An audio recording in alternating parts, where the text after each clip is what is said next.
Hey, Mike. What? Who's got next?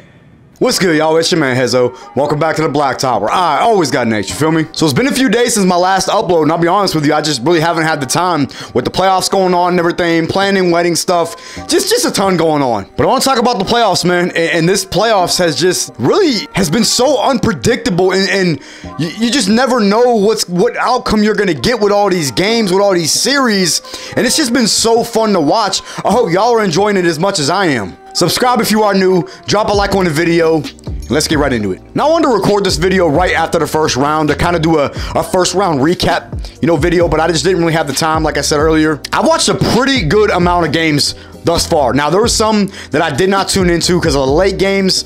Some series I just did not tune into because of how lopsided they were. But for the most part, I've caught a pretty good bulk. So I just want to kind of go through, series by series, just give a small analysis on, what I saw, what to expect going forward, and what we should expect for the rest of the playoffs. Because again, it's been so unpredictable, man. And again, it's just been so fun to watch. Now, there was only 2 series in the first round that I did not watch. I don't even think a game of. And that was the Nets and Sixers series, just because it was so lopsided. I mean, the Nets got swept. They got blown out a lot of those games. And everyone knew that the Nets was going to lose the series. I think I picked in my prediction video, I think I picked the Sixers to win in 5. They ended up getting the sweep. I think it was the only sweep in the playoffs. So I didn't even bother tuning into that series. But I do know Mikal Bridges he had a great series overall. And he has just grown into such a really solid player, potential all-star maybe next season. I really liked what I saw from him. Again, I didn't watch any of the full games, but I saw highlights and everything like that. I tuned in, here and there, but I didn't watch full games. Now, the other series I didn't really watch anything of other than, kind of tuning in here and there. They were late games, and that was the Denver and Minnesota series. Again, another series I picked Denver, I think, to win in 5 in my prediction video. I think they won in 5, if I'm not mistaken. And a series that it was all about I wouldn't say 2 guys, but Joker dominated, and Ant-Man had himself another great series. Even though they ended up getting beat in 5 games, Ant-Man still played incredible. He had numerous games where he was dropping 35 plus, and Ant-Man really looks like the future of the Timberwolves. Obviously, we don't really need to point that out because it's pretty damn obvious, but Ant-Man really is him, and I love the kid's game, and I can't really wait to see where he takes it going forward, especially if the Timberwolves can put a team around him and he can start to make the playoffs consistently. But one player I do want to talk about real quick in that series, and again, I didn't watch a ton of the series, but I caught glimpses here and there, and Karl-Anthony Towns was bad. He's not been a great playoff performer. I think it's time for the Timberwolves to potentially move on from him. Maybe now that they're eliminated, look to maybe move him in the offseason. I don't know what that looks like. What do you get back in return with that big contract? I don't know. That's going to be tough to, maybe not tough to move, but it's going to be questionable going forward for them. And they really got to put a team around Ant. Now, the one series that I caught, not every game, but I caught a good bit of, that was probably the most surprising series to me. And that was the Knicks and Cavs series. The Cavs bench was absolutely atrocious. And I'm not going to go too far in depth there right now, but we're kind of seeing the same thing with Phoenix. I'm going to touch on that here in just a minute. But the Knicks really just ran away with that series. Donovan Mitchell kind of folded under the spotlight. Evan Mobley kind of folded under the... That's very disappointing if you're a Cavs fan. After you see what they gave up for Donovan Mitchell, and not only losing in the first round to a lower seed. Now, I know for the 4 and 5, seed can kind of go either way. But losing to a lower seed in the way that they lost... Again, man, there was a lot of games where they just weren't even in the game. They were either getting blown out or they just didn't look like they had it. I mean, Donovan Mitchell really struggled. After game 1, he just was not great. Darius Garland only had like maybe 1-2 good games. Evan Mobley really struggled. Jared Allen really struggled. Their bench was atrocious.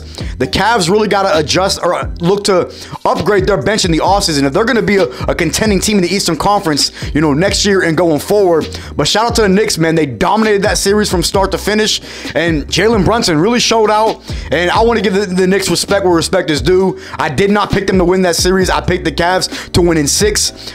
Now, I kind of off on some of my predictions so far. It is what it is. So we're going to stay in the Eastern Conference for just a moment, and I think probably I wouldn't call it the biggest surprise, but obviously the biggest upset was obviously the Bucks and Heat series. I don't think anybody predicted the Bucks to lose in 5 games. Now, there's a lot of things that go into that series than just looking at a 1 versus 8 seed in terms of, oh yeah, an 8 seed beat a 1 seed. There's a lot more context that goes into that. Giannis was hurt. Even when he came back, he was hurt. He missed what, 2.5 games, really 3 games. I'm not counting the 11 minutes that he missed in the first game. I don't care about that. He missed essentially 3 games, came back, and really was still playing hurt and was doing everything he could. Now, he didn't have a great game 5. I don't care what the box score said. He had 38 and 20. I don't care about that. He missed a lot of free throws, and it ultimately was a huge deciding factor in that game. But then you look at, the whole news that broke about Coach Bud with his brother dying in a car accident. That's tough to coach through and tough for players to play through for their leader. Again, there's just a lot of context that goes in that series. And Jimmy freaking Butler, man, what? I don't even know what to say about this guy. He was absolutely incredible. He was easily the best player the entire first round. I mean, that 56-point game that he had I was in shock. I've never seen Jimmy Butler play that well, and that was one of the greatest playoff performances that I personally have witnessed with my eyes. I mean, that was like, watching Kobe out there, watching Jordan out there, watching Braun out there. It was incredible, and there's no other way to put it. Jimmy Butler has been sensational so thus far in the playoffs. Now, obviously, we know he missed game 2 of the Knicks Heat series, but Jimmy Butler has just been incredible, and the Heat have really elevated their game, knocking down a 3. They have not really been what you would think a typical A seed would be. Shout out to the Heat, man. They're not playing like an A seed, and they're not a normal 8 seed. They got championship pedigree. They got guys that are, that have been to the playoffs before, and they're doing all this without Tyler Hero. That's what's scary. If this Heat team gets to the conference finals, they got a legitimate shot at going to the NBA finals. Now, I'm not going to talk about the Hawks and Celtics series. I did recaps for every game on that. There's no reason for me to go more in depth with that series. We lost in 6 games. I'm happy with the way we fought. I'm going to leave it at that. Let's move on. The Lakers and the Grizzlies. Oh, what a show. What a series. I look at that series, and it was one of the ones that I was the most excited for because of the way that the Grizzlies are, and just talking so much shit. Dylan Brooks saying that I don't respect you till you give me 40. Well, guess what, bro? You got 40-pieced in a closeout game where you did essentially nothing the entire series. Dylan Brooks was a ghost.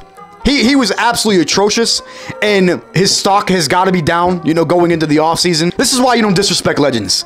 LeBron came out, the Lakers shut them up. They were on a mission. They wanted to beat the Grizzlies. After Dylan Brooks came out and said that, oh, it'll be great to send him home packing in the first round. I get that's who he is as a player, but sometimes, man, you got to learn to shut your mouth.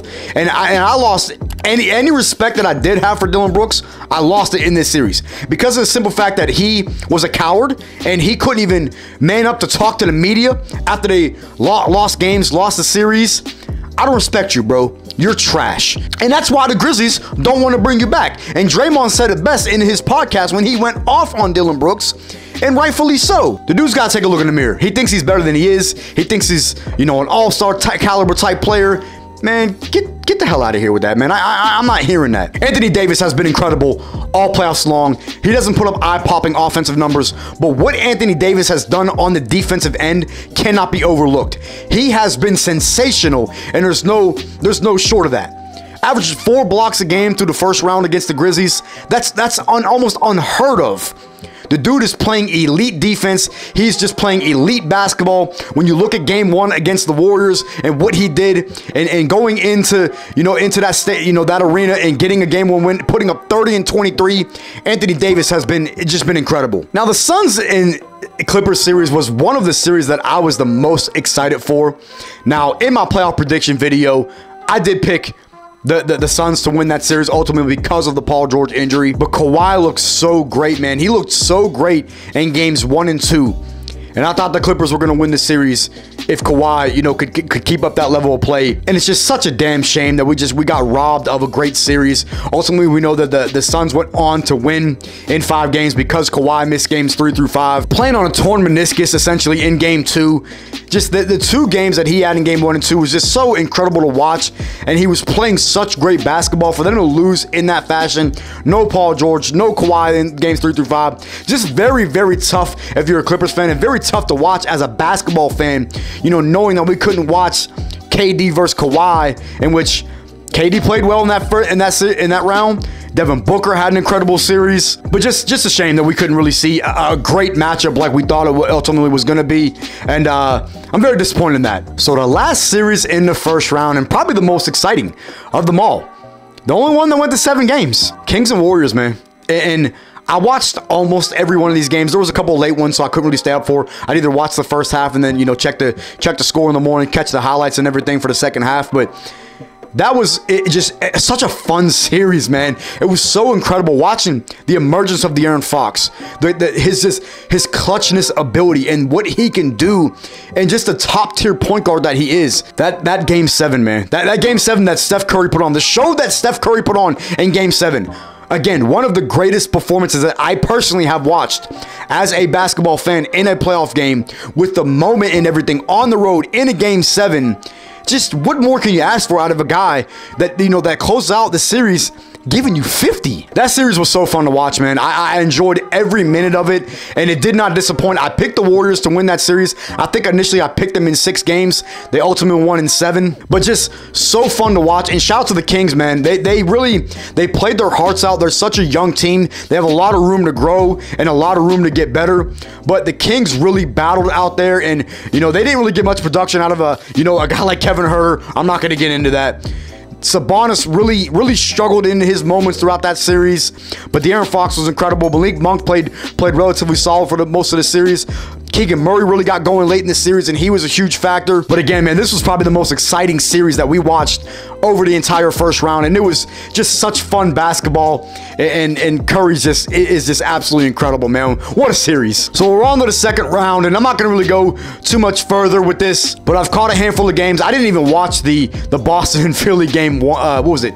Not game 1. No, I actually missed both of the games essentially. I was busy for game 1. I pretty much only caught the last minute when James Harden hit the game winner, which incredible shot. Didn't show up for game 2, but incredible shot for James Harden. He really looked like prime, you know, Houston James Harden out there with no Joel Embiid, and he essentially just carried the Sixers to a game 1 win. Celtics bounced back in game 2 and just absolutely just dominated Philly, you know, when Joel Embiid's return in a game that James Harden did pretty much nothing, scored like 12 points.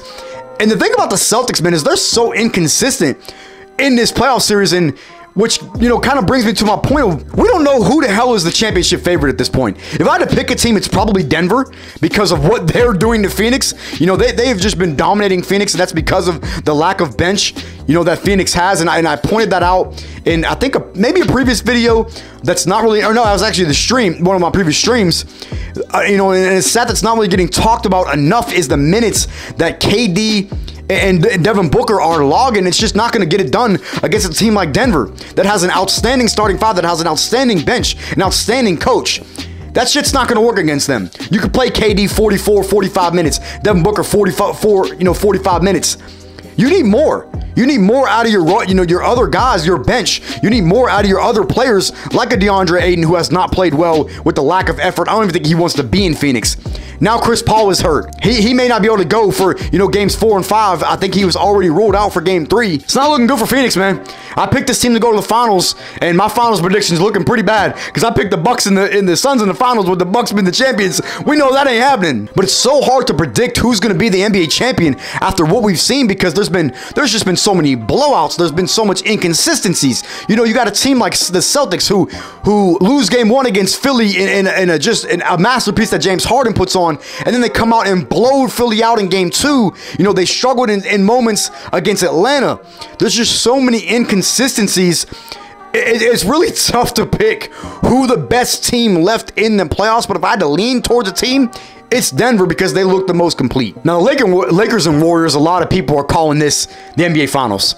This series is exciting. The game 1 was exciting. Lakers, this is a game that I did not stay up for. I think I just watched the first quarter. Again, it was a late game. I didn't stay up for it. I checked the box score in the morning. I saw the Lakers pulled it out behind that dominant performance that AD had. And as I'm recording this, game 2 is actually on right now. Last time I checked, I was watching most of this game. I was watching the entire game, and the Warriors, I think, went up by like 14, so I decided to, you know, come and record this video right quick. But the Warriors are going to probably look to, you know, well, not probably, they're going to look to, you know, tie this series up 1-1 going back to LA. And again, a lot of people are calling this the NBA Finals. A lot of people are calling this the Western Conference Finals. You got LeBron versus Curry for the 100th time.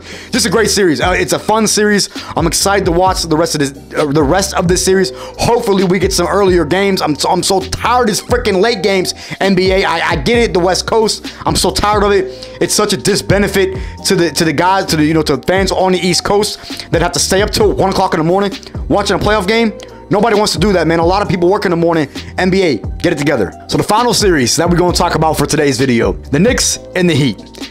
My two most hated teams in the NBA. But I'm rooting for the Heat because I hate the Knicks that freaking bad.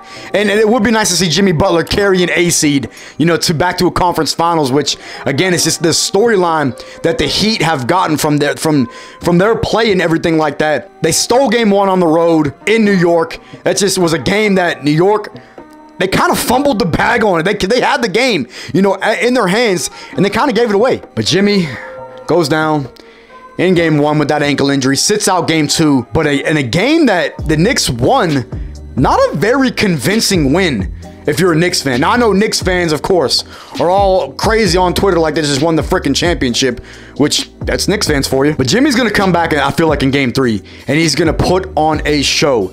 And I really feel like the Heat are going to win games 3 and 4 and potentially win this series in 5 or 6 games. I'm not counting out the Knicks because I know what the Knicks are capable of. I hate them, but I respect what they've done this season. I respect what they've done this playoffs. They are not no easy exit, no slouch team, but I do still expect the Heat to win this series specifically because Jimmy Butler is the best player in the series and Eric Spoelstra is a far superior coach than Tom Thibodeau. So I'm gonna pretty much leave it there, man. That's pretty much all my thoughts on the entire playoffs so far. Again, man, what do we expect going forward? I don't know. I really don't. We got blowout after blowout. We got close games. You just never know what we're going to get. It's been so unpredictable. It's been fun. It's been exciting. I loved everything that I'm seeing other than the Hawks losing, of course. But we just watched a lot of great playoff basketball, man. And I'm really excited to watch, who goes to the conference finals, who plays in the finals, who wins the championship. It's just so unpredictable. I don't know who's going to get there. I'm not picking any picks, but again, if I had to, I would say Denver is now the favorite, but you really can't guarantee it, man. I thought that once Milwaukee lost, Boston was going to run away with it and they were going to go to the finals with ease, but they've had their moments. Again, I already said it. I ain't going to go further into it. We just got to wait and see what happens, man. Y'all leave your thoughts down in the comments. What have y'all thought overall about the playoffs so far? Which series have you thought has been the most exciting? Which matchups are you looking forward to going forward? Who are your picks for the NBA Finals? All that good stuff. Drop a like on the video, and I will catch y'all for the next episode.